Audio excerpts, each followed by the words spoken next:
On today's episode, I'm a stranger in a strange land. This is just all tourists. And then me, the weirdo. truly a strange land indeed. And stranger still, the trees. What the heck is going on here? Join us once again, fellow pilgrims, as we dare to scratch that silky underbelly of the Camino Portugués.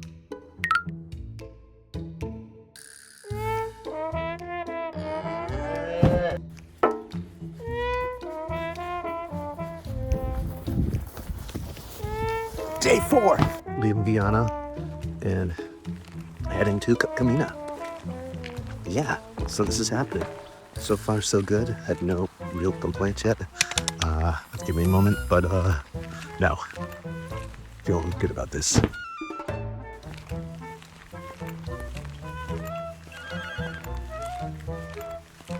Psych. Sorry, folks.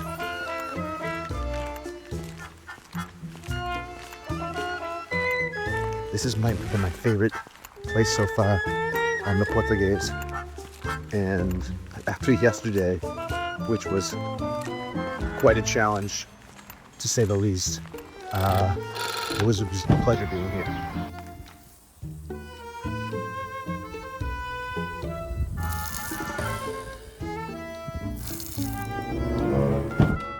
Okay, folks, first telltale mark of how it's going to be. This is the literal route, but it's saying it's giving me an X. I hope today is not like yesterday. We'll find out. One thing I've noticed, or not noticed, in Portugal, is there's no cemeteries. I've never seen any cemeteries. What's up with that? Do people not die here? It's a good sign. That is a good sign. And that is a pizza machine.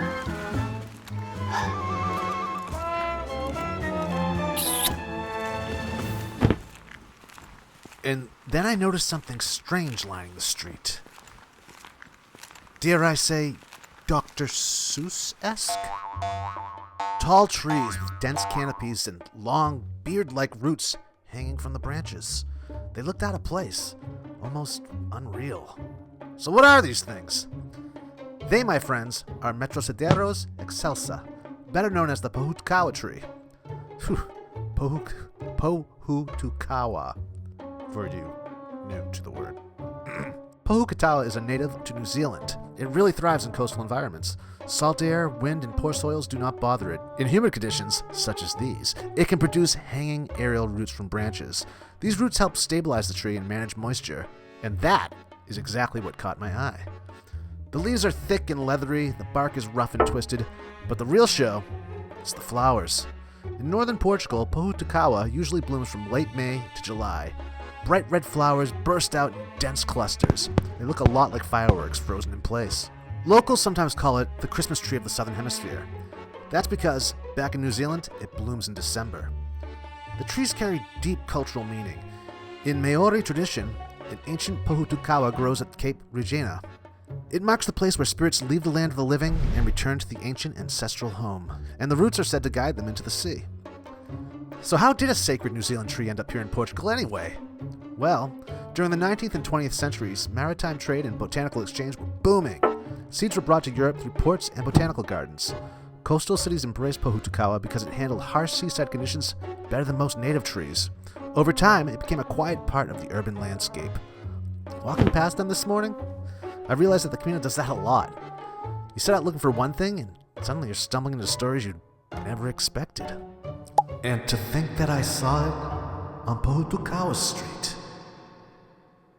But I digress. Now, where were we?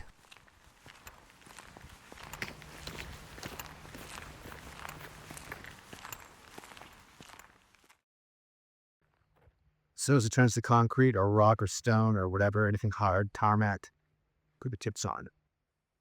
It'll give you more traction and it won't piss people off. Very important. I really enjoyed Viana.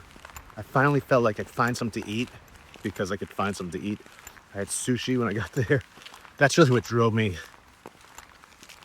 on throughout the days, knowing sushi was waiting for me. I had no idea that sushi was waiting for me at the end, but I just needed a protein source. I'm vegetarian and I'm having a really hard time in Portugal. Believe it or not, it was actually easier in Spain. I miss Spain. I miss my tortilla. There's no tortilla in Portugal, what the heck? Anyways, so then I had Indian food last night. Yeah, curry challenge, but you probably already know that. And yeah, so I feel like I gave my body the fuel it needed last night and yesterday to just build it back, because I've been dragging ass for the last couple of days, it seems like, and I shouldn't be. I'm typically very strong at this point. It's just a lack of calories and food, you know? It's that obvious. Anyways, folks, already liking the trail today. It's soft. It's sandy, dirt, trail, a little bit of dock, but nothing bad. Some street to start off with, but so far so good. Really just love Viana all the way around. The town, the village itself, the city itself, and the way out of it. Gonna miss this place. Okay, let's go on. Just outside of Viana do Castelo, the Camino passes Forte da Vina. It's small and easy to miss. Built in the 1600s, it was part of a coastal defense line watching the Atlantic for ships and raiders. This would turn out to be the first of several forts I'd pass today on the walk towards Camino.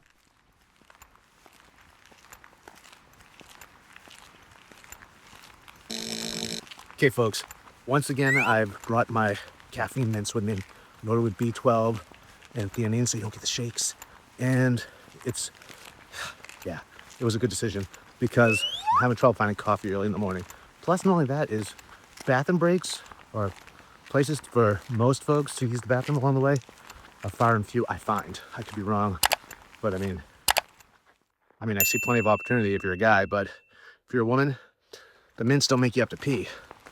So, bonus. Yeah. Anyways, just remind you of that tip. That said, it was nearly 9 a.m., and I still hadn't had a proper breakfast yet. So, I felt like it was the right time to stop and grab a quick snack before pushing on. Ah, bench.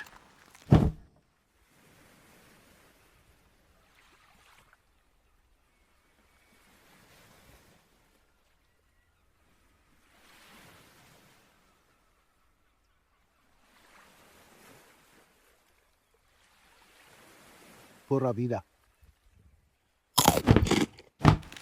Okay, do follow this arrow. Camino Ninja was telling me to go the opposite way of this arrow, but that's a dead end. So, once again, thanks Camino Ninja. You rock.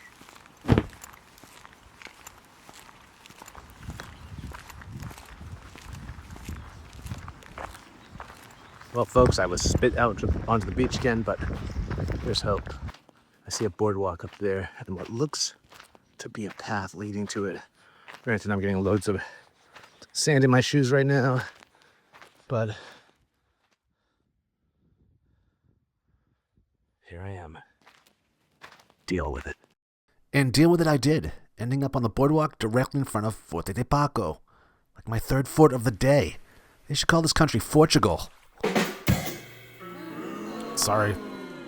Tough crowd. Where am I going? My kingdom for a sign. Well, folks, turns out sometimes you go on the boardwalks and they just go to the beach. You just don't know where to go sometimes, so a lot of turning around. But it is what it is. 5 years from now, this will be more on point, I bet. I thought it might be a good call to head inland a little and grab some proper breakfast. Then maybe catch a train? Subscribe.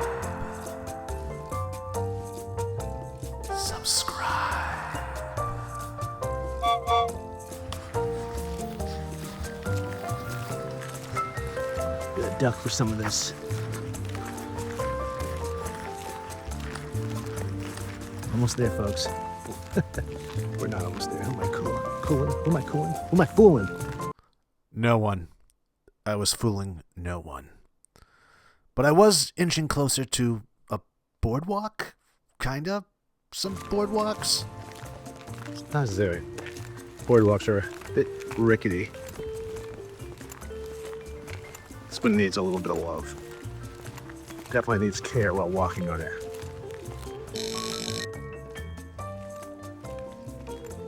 Sometimes there is a deck. It's just under the sand.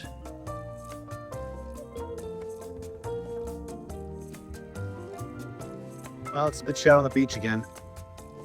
Here I am. And there's no getting away from this really, so I'm gonna walk down the coast because the sand is just crazy.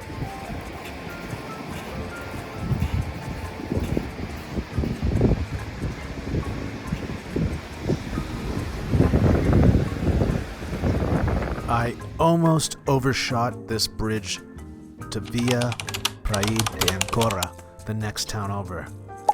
So bear in mind, folks, you have to cross this bridge.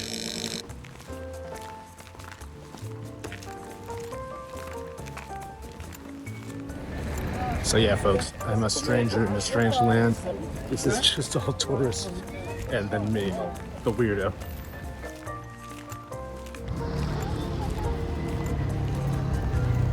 Madness. And madness it was, because just like that, I found myself standing once again in front of a freaking fort. Meet Forte do Cão, Fortress of the Dog. And this is totally open to the public and possibly the most complete fort I've seen today. So check it out if you have the time.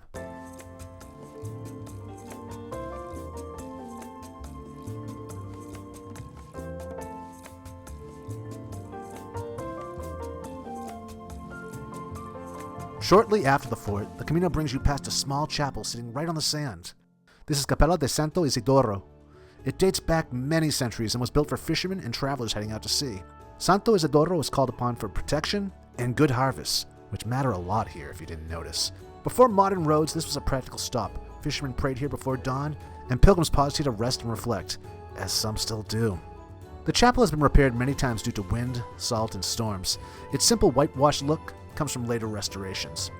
It stayed small because it was never meant to serve as a parish. Today it still marks a quiet spiritual waypoint on the beach path, a link between fishing life and the Camino as it is now. It's also a good sign because it means that you're less than an hour away from Camino. We're almost there.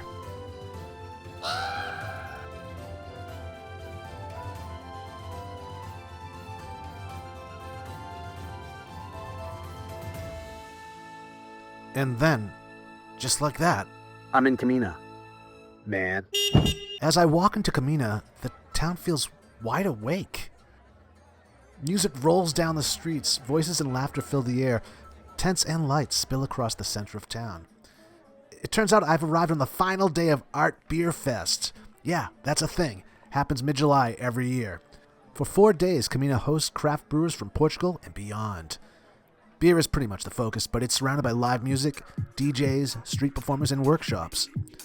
What surprises me the most is who's not here, who's underrepresented. Pilgrims. I don't see any other pilgrims. No backpacks, no shells, just locals and visitors enjoying the moment. After days of quiet, confusing coastal walking, Camino greets me not with my fellow pilgrims, but with celebration.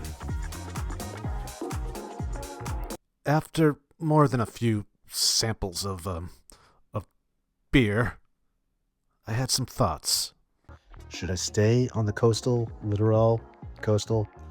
or should I head into the central tomorrow? I miss the Camino vibes, and I'm not getting it on this. I'm getting tourist vibes. I've been hiking through crowds today alone, the only peregrino. Just crowds of tourists on beaches. I've been hiking through sand. It's been trying. So I think I'm gonna head in to the central and take it from there, then head up into Spain. Well, I'll be in Spain, but you know what I mean. I don't know. I'll decide tonight though. So that's where I'm at. But you knew that because I keep talking about it. Anyways, this brings us to the end of day, 4. Let's see what happens tomorrow. In the meantime, people of the future, let's try a little experiment. Touch the screen. Put your hand on the screen right now and send vibes to the past, to past me. that will help me decide what to do and make the right decision. It needs to be the right decision. I need it to be the right decision. Please let it be the right decision. Okay? Okay. Oh, shall touch her, walk beside me. Oh, shall